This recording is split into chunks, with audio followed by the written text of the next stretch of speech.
Malam-malam begini, kamu masih berlarian di tengah hutan. Saking ngebutnya, citah pun gak bisa mengejarmu. Padahal sudah sejam lebih kamu menguras energi. Tapi tubuhmu gak kelelahan maupun kedinginan. Di dekat akar pohon terdengar suara tikus mencari tempat berlindung. Aroma alam menyeruak masuk ke rongga hidung. Penglihatan malammu mendeteksi burung yang terbang di angkasa. Berbulan-bulan tanpa makan dan minum gak jadi masalah. Kamu juga bisa berenang bebas di dalam air sesukamu.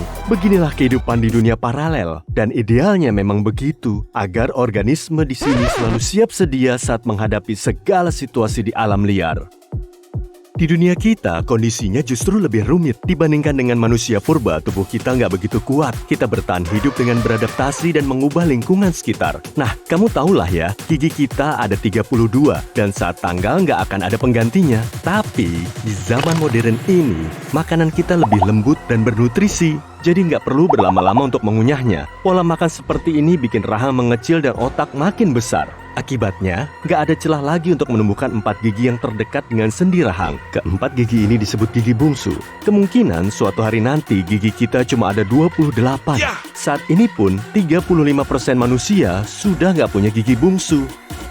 Makhluk hidup yang berdagu hanyalah manusia. Bentuknya berupa tonjolan di sepanjang tepi bawah tulang rahang. Gorila dan simpanse cuma punya tulang rahang yang miring ke dalam. Menurut antropolog, dagu dihasilkan dari pengecilan wajah manusia. Mungkin dulunya, dagu dipakai untuk menopang rahang dan membuatnya lebih kokoh. Jutaan tahun kemudian, ukuran wajah makin kecil tapi masih berdagu. Coba deh taruh lenganmu di atas permukaan datar. Satukan jari manis dan jempolmu. Saat menekuk pergelangan tangan, kamu akan bisa melihat palmaris longus. 15% manusia nggak punya otot ini lagi. Fungsinya sudah nggak ada lagi dan nggak ngefek bagi kekuatan cengkeraman kita. Jutaan tahun lalu manusia purba menggunakan otot ini untuk memudahkan mereka saat memanjat pohon. Tapi manusia modern nggak punya keterampilan ini. Anjing, kuda, monyet, dan banyak hewan lain bisa menggerakkan telinganya untuk mempertajam pendengaran dan saling berkomunikasi. Leher kita panjang dan fleksibel, jadi nggak perlu menggerakkan telinga saat mendengar. Tapi, 20% manusia modern punya kemampuan ini loh. 10% dari kita juga punya tuberkel Darwin di bagian telinga. Manusia purba bertelinga lancip mirip telinga makaka modern. Di dalamnya terdapat benjolan kecil. Saat mengerami telur, penguin kaisar berpuasa selama 115 hari, sedangkan kalajengking bisa menahan lapar hingga setahun full. Manusia nggak punya punuk penyimpan lemak seperti unta, dan kita nggak bisa berhibernasi seperti beruang.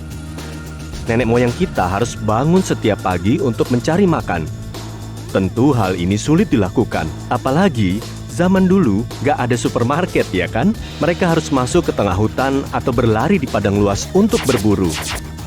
Otak kita punya sekitar 100 miliar sel saraf yang selalu aktif. Karenanya, kita punya ingatan tajam dan bisa berbicara. Keduanya sangat penting agar kita bisa bertahan hidup. Meski begitu, otak besar punya kelemahan. Untuk mengaktifkan sel saraf, diperlukan banyak bahan bakar. Otak kita cuma seberat 2,5% dari total bobot kita, tapi memerlukan 20% dari total energi. Setelah 2 jam bermain catur, seorang grandmaster bisa membakar 560 kalori. Petenis pro juga menghabiskan energi yang sama setelah bermain selama 1 jam. Otak besar bikin fisik kita lebih lemah. Simpanse pun jauh lebih kuat dari kita loh. Kita memang perlu otak yang lebih besar untuk bernegosiasi dan bekerja sama. Tapi tubuh kita semakin lemah dan kita pun lebih suka berlama-lama rebahan santuy di sofa. Di posisi ini kita lebih nyaman untuk mikir. Nenek moyang kita merasa lebih terancam saat malam hari. Makanya tiap kali kamu tidur di tempat baru, otak kirimu akan lebih siaga daripada otak kanan. Reaksi ini disebut first night effect atau efek malam pertama. Reaksi ini juga dirasakan oleh nenek moyang kita saat mengantisipasi bahaya dalam gelap 40-60 juta tahun yang lalu. Sejak lahir, kita takut digigit ular dan laba-laba. Rupanya, kedua hewan ini menjadi ancaman utama bagi nenek moyang kita. Antropolog menyatakan mereka baru mulai menjadi pelari 2 juta tahun yang lalu. Bahu yang lebar lebih memudahkan ayunan lengan dan menjaga keseimbangan. Ligamen khusus memanjang dari tulang belakang menuju belakang kepala. Fungsinya untuk menstabilkan kepala saat berlari. Otot gluteus kita nggak begitu kuat. Fungsinya cuma akan berjalan maksimal saat kita berlari. Tubuh kita nggak akan kepanasan karena cuma ditumbuhi bulu tipis. Di dalamnya juga ada 3 juta kelenjar keringat. Meski jago lari, kemampuan kita masih kalah dengan manusia purba. Dalam lari jarak dekat pun kita kalah loh dengan simpanse. Apalagi lawan cheetah. Kecepatan larinya 112 km per jam. Kebanyakan hewan darat memang jago dalam lari jarak dekat dan cuma kuat berlari selama 10-15 menit. Tapi manusia telah beradaptasi agar bisa berlari jarak jauh. Berjalan dengan 2 kaki membantu nenek moyang kita mengatasi banyak masalah. Tangan mereka bisa dipakai untuk membawa makanan dan perkakas. 2 kaki dan punggung yang lurus membuat perawakan mereka terlihat lebih besar dan garang. Saat berdiri, mereka akan langsung melihat Smilodon yang mengintai di balik semak tinggi di dataran atau sabana Afrika.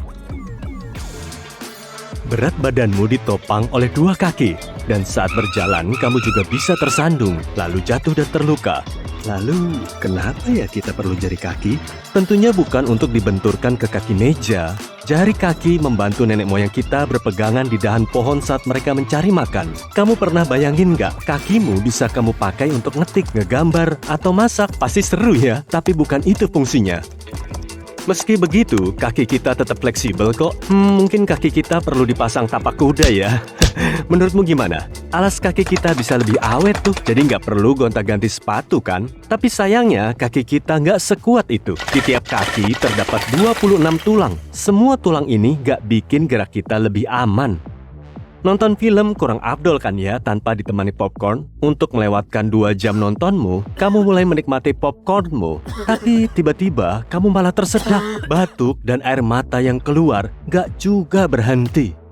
Mamalia yang bisa tersedak makanan hanyalah manusia. Kita nggak bisa makan dan bernafas secara bersamaan karena struktur saluran vokal kita dirancang begitu. Laring berada di bawah agar kita bisa ngomong. Tapi saat kita lagi nggak mengunyah makanan, reaksi spontan saat merinding, bergidik, atau bulu roma meremang, kulit kita dipenuhi benjolan kecil. Penyebabnya karena kedinginan atau ketakutan. Manusia purba berbulu lebat. Saat ketakutan, folikel rambut mereka akan berdiri, sehingga tubuh mereka terlihat besar dan garang bagi hewan buas. Reaksi alami ini juga bisa menghangatkan tubuh saat cuaca dingin. Tubuh manusia modern gak berbulu panjang dan lebat. Nah, makanya saat nonton film horor atau lupa pakai jaket pas lagi dingin, kamu akan merinding. Beruang, landak, kelelawar, beberapa spesies kura-kura, ikan, dan serangga sama-sama berhibernasi. Ilmuwan menyatakan manusia purba juga bisa berhibernasi. Di sebuah gua yang ada di utara Spanyol, mereka menemukan tulang fosil manusia purba. Menurut analisis mereka, 500.000 tahun yang lalu, manusia purba bisa berhibernasi selama berbulan-bulan, sama seperti beruang. Karena kemampuan ini, mereka bisa bertahan di zaman es. Wah, bisa hemat makan ya kalau punya kemampuan ini. Mata kita bisa melihat debu di angkasa dan gunung yang menjulang di cakrawala. Kita melihat dunia ini dalam warna dan pastinya bisa membedakan wajah masing-masing orang. Saat malam, penglihatan kita cepat beradaptasi dengan kondisi baru. Tapi tetap aja sih, dalam gelap penglihatan kita nggak begitu tajam. Mata kita nggak seawas Tarsius. Primata ini cuma seukuran bola bisbol dan bisa melihat jelas dalam gelap. Mau nangkap kumbang yang berterbangan di tengah hutan saat malam hari? Bisa banget, tapi bola matanya itu loh super gede. Malahan hampir memenuhi seluruh mukanya. Memangnya kamu mau punya mata seaneh itu? Kalau aku sih ogah.